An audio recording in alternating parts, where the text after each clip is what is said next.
Bismillahirrahmanirrahim. Assalamualaikum warahmatullahi wabarakatuh. Alhamdulillahirabbil alamin wassalatu wassalamu ala asyrafil anbiya'i wal mursalin sayyidina Muhammadin wa ala alihi wa sahbihi ajma'in, amma ba'du. Saya Khairul Isfandi dari Kluster 5 dengan NIM 2320203886108036. Di sini saya akan mempresentasikan makalah kami dengan judul Desain Media Pembelajaran Model Azure.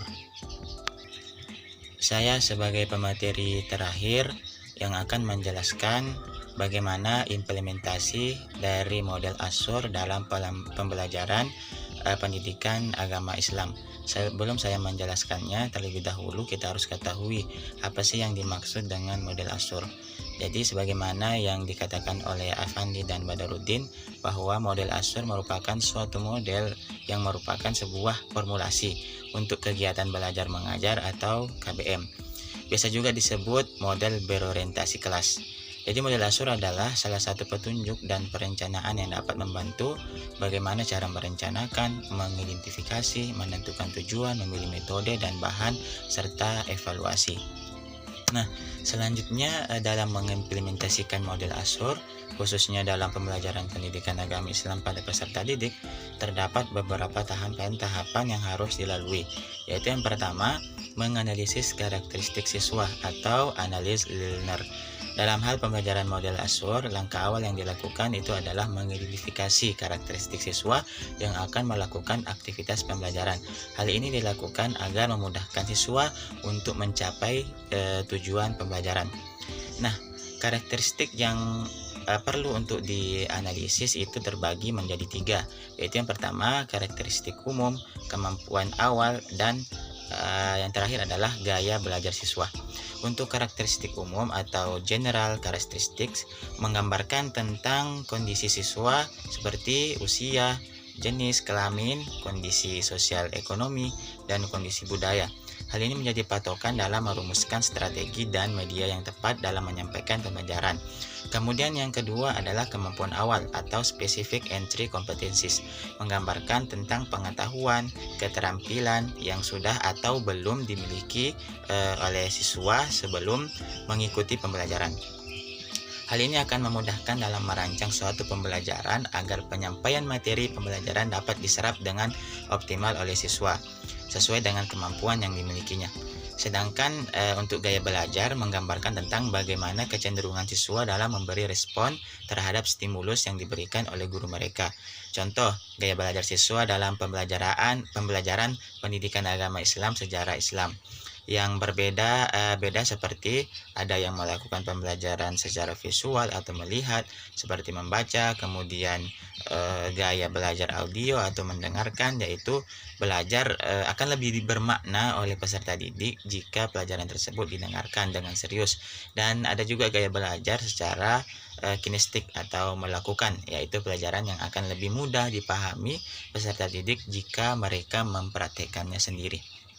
Nah, dari ketiga gaya belajar yang telah dijelaskan tadi sangat cocok untuk digunakan dalam pembelajaran pendidikan agama Islam, karena siswa perlu mendengarkan dan melihat dengan serius penjelasan dari guru atau media audio visual lainnya mengenai contoh dalam mata pelajaran sejarah Islam tentang perjalanan sejarah Islam pada zaman dahulu. Sedangkan gaya belajar kinestik atau melakukan mencoba memerankan atau membuat drama tentang gaya kehidupan atau perjuangan umat Islam zaman dahulu, sehingga siswa-siswa atau murid-murid benar-benar paham dan mengerti dan dapat menceritakan kembali sejarah peradaban umat Islam pada zaman dahulu. Nah, kemudian yang kedua yaitu ini langkah yang kedua, menentukan standar dan tujuan atau state standards and objectives. Tujuan pembelajaran sangat perlu dijelaskan dengan spesifik untuk memudahkan langkah-langkah yang dilakukan untuk menyampaikan materi pembelajaran agar tujuan pembelajaran dapat tercapai. Hal ini dapat diperoleh dari silabus atau kurikulum, informasi yang tercatat dalam buku teks atau dirumuskan sendiri oleh guru mata pelajaran. Seperti yang dijelaskan oleh Benny bahwa tujuan pembelajaran dapat diperoleh dari silabus atau kurikulum, informasi yang tercatat dalam buku teks atau dirumuskan sendiri oleh perancang atau instruktur. Kemudian tujuan pembelajaran juga merupakan rumusan atau pertanyaan yang mendeskripsikan tentang pengetahuan, keterampilan, dan sikap yang diperoleh oleh siswa setelah menempuh pembelajaran. Salah satu contohnya dalam pembelajaran pendidikan agama Islam yang membahas tentang materi sejarah dari perjuangan Rasulullah Shallallahu Alaihi Wasallam dan para sahabatnya. Jadi kompetensi yang diharapkan dari materi ini adalah yang pertama, siswa dapat mendeskripsikan misi Nabi Muhammad SAW sebagai rahmat bagi alam semesta, pembawa kedamaian, kesejahteraan, dan kemajuan masyarakat.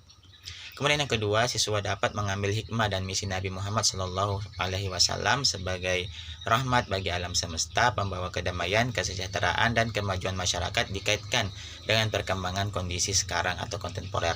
Kemudian yang ketiga, meneladani perjuangan Nabi Shallallahu Alaihi Wasallam dan para sahabat dalam menghadapi masyarakat Mekah dengan mengaplikasikannya dalam kehidupan sehari-hari. Kemudian yang keempat, mendeskripsikan sejarah Nabi Muhammad Shallallahu Alaihi Wasallam dalam membangun masyarakat melalui kegiatan ekonomi dan perdagangan. Kemudian yang kelima, mengambil hikmah dari misi Nabi Muhammad Shallallahu Alaihi Wasallam dalam membangun masyarakat melalui kegiatan ekonomi dan perdagangan. Dan yang terakhir adalah meneladani semangat perjuangan Nabi Shallallahu Alaihi Wasallam dan para sahabat di Madinah. Kemudian langkah yang ketiga adalah memilih metode, media, dan bahan ajar atau select metode, media, and materials. Ketiga komponen ini, metode atau strategi, teknologi atau media, dan bahan ajar, memiliki peran penting dalam membantu siswa untuk mencapai kompetensi atau tujuan pembelajaran yang ditetapkan. Hal tersebut sesuai dengan yang dijelaskan oleh Beni bahwa dalam langkah ini guru harus pintar-pintar untuk memilih metode, kemudian memilih media dan bahan ajar yang sesuai untuk siswanya. Kesesuaian ini dapat dilihat dari karakteristik siswa. Kesesuaian dalam memilih dapat mempengaruhi keaktifan, keefisienan, dan daya tarik siswa dalam belajar. Nah, dalam menyusun perencanaan metode, media, dan materi yang akan digunakan dalam proses pembelajaran secara sistematis atau terstruktur, pada langkah ini ketepatan guru dalam memilih metode, media, dan materi ajar sangat dibutuhkan demi menciptakan proses pembelajaran yang efektif, efisien, menarik, dan mampu mencapai tujuan pembelajaran yang telah dirumuskan sebelumnya. Jika merujuk pada ARCS atau Attention, Relevant, Confidence, and Satisfaction, maka strategi yang akan dipilih dalam perencanaan pembelajaran PAI dengan materi sejarah Islam adalah strategi yang terpusat pada pembelajar, yang mana siswa lebih aktif dalam pembelajaran. Kemudian teknologi yang digunakan adalah menggunakan teknologi audio visual dengan memutarkan film mengenai perjuangan Rasulullah Shallallahu Alaihi Wasallam dan para sahabatnya. Sementara itu, media yang digunakan dalam pembelajaran ini adalah media audio visual serta menggunakan media kartu dengan menampilkan masing-masing karakter dalam kartu tersebut seperti sahabat Rasulullah Shallallahu Alaihi Wasallam kecuali Rasulullah Shallallahu Alaihi Wasallam. Kemudian yang keempat atau langkah yang keempat adalah memanfaatkan metode, media, dan bahan ajar atau utilize metode, media, and material. Sebelum memanfaatkan metode, media, bahan ajar yang sudah ditetapkan, maka sebaiknya dilakukan langkah-langkah seperti mengecek bahan ajar apakah masih layak pakai atau sebaliknya, kemudian mempersiapkan bahan ajar, menyiapkan lingkungan belajar, mempersiapkan pembelajar, menyediakan pengalaman belajar yang berpusat pada pelajar dan pembelajar. Dalam pembelajaran PAI, materi sejarah Islam, teknologi yang digunakan adalah media televisi atau audiovisual dengan memutarkan film sejarah perjuangan pada zaman Nabi Shallallahu Alaihi Wasallam dan sahabatnya. Dengan menyediakan tempat yang nyaman untuk siswa agar bisa menyaksikan sejarah perjuangan Nabi Shallallahu Alaihi Wasallam dan sahabatnya, serta ditambah dengan mendengarkan penjelasan tambahan dari guru dengan menggunakan media kartu yang menampilkan peran dan masing-masing yang diceritakan oleh guru tersebut.